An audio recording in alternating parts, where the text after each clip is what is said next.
2026년 6월 17일 수요일 새벽 기도입니다.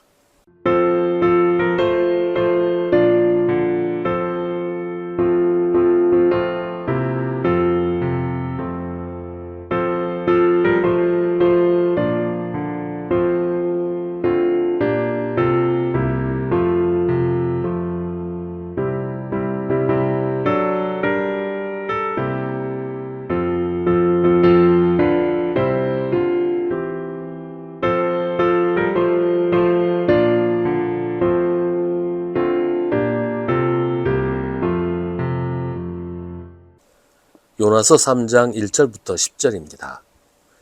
주님께서 또다시 요나에게 말씀하셨다. 너는 어서 저 큰 성읍 니느웨로 가서 이제 내가 너에게 한 말을 그 성읍에 외쳐라. 요나는 주님께서 말씀하신 대로 곧 길을 떠나 니느웨로 갔다.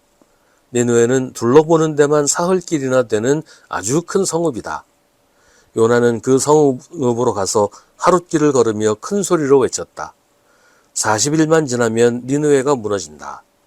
그러자 니느웨 백성들은 하나님의 말씀을 믿고 금식을 선포하고 그들 가운데 가장 높은 사람으로부터 가장 낮은 사람에 이르기까지 모두 굵은 베옷을 입었다. 이 소문이 니느웨 왕에게 전해지니 그도 임금의 의자에서 일어나 걸치고 있던 임금의 옷을 벗고 굵은 베옷을 입고 잿더미에 앉았다. 왕은 니느웨 백성에게 다음과 같이 선포하여 알렸다. 왕이 대신들과 더불어 내린 칙명을 따라서 사람이든 짐승이든 소떼든 양떼든 입에 아무것도 대서는 안 된다. 무엇을 먹어도 안 되고 물을 마셔도 안 된다. 사람이든 짐승이든 모두 굵은 베옷만을 걸치고 하나님께 힘껏 부르짖어라. 저마다 자기가 가던 나쁜 길에서 돌이키고 힘이 있다고 휘두르던 폭력을 그쳐라. 하나님께서 마음을 돌리고 노여움을 푸실지 누가 아느냐. 그러면 우리가 멸망하지 않을 수도 있다. 하나님께서 그들이 뉘우치는 것, 곧 그들이 저마다 자기가 가던 나쁜 길에서 돌이키는 것을 보시고 뜻을 돌이켜 그들에게 내리시겠다고 말씀하신 재앙을 내리지 않으셨다. 아멘. 큰 물고기 뱃속에서 나온 요나에게 하나님은 다시 니느웨로 가라고 하십니다. 사람들은 한 번 배신한 사람에게 다시 기회를 주지 않습니다. 한 번 배신한 사람은 다시 배신할 거라고 생각하니까 그렇습니다. 그러나 하나님은 하나님에게서 도망치려고 했던 요나에게 다시 사명을 맡기십니다. 종종 가룟 유다와 베드로를 비교하는 경우가 있지요. 둘 다 예수님을 배신한 잘못을 저질렀습니다. 물론 그 정도는 많이 차이가 있지만 잘못을 한 건 마찬가지예요. 배신을 했단 말이죠. 그런데 베드로는 예수님에게 등을 돌리지는 않았어요. 다시 예수님에게로 돌아왔고 예수님은 베드로를 용서하시고 품어주십니다. 그러나 가룟 유다는 끝내 예수님에게 돌아가지 않았어요. 그냥 스스로 목숨을 끊고 맙니다. 용서받을 기회조차, 예수님이 다시 그를 품으실 기회조차 스스로 차단해버리고 만 것이죠. 하나님은 우리가 배신했다고 해서 우리를 영영 다시 보지 않겠다고 하시는 분이 아닙니다. 하나님이 회개라는 길을 마련하신 것은 우리를 다시 받아주시기 위해서입니다. 우리가 다시 하나님께 돌아오고 하나님의 용서를 받을 수 있도록 회개라는 방법을 마련해 주셨습니다. 요나가 큰 물고기 뱃속에서 하나님께 회개하니 하나님은 요나에게 다시 사명을 맡기십니다. 요나는 이번에는 주님께서 말씀하신 대로 곧바로 길을 떠나서 니느웨로 갑니다. 가서 하나님이 지시하신 대로 심판을 선포합니다. 40일만 지나면 니느웨가 무너진다. 근데 이제 요나의 태도를 보면 이 하나님께서 맡기신 이 사명을 충실하게, 신실하게 감당한 것 같지 않아 보여요. 니느웨는 큰 도성입니다. 둘러보는 데만 사흘길이 걸릴 정도였어요.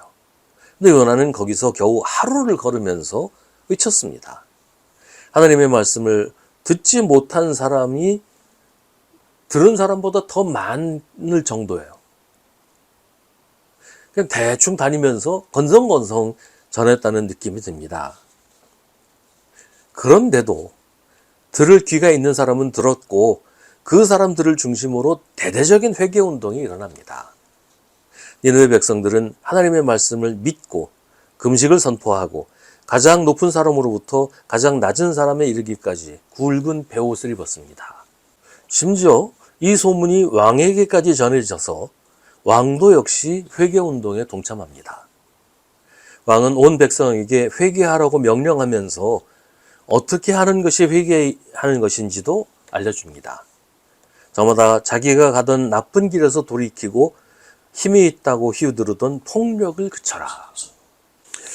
사실은 이게 바로 그동안 니느웨가 해온 일이었어요.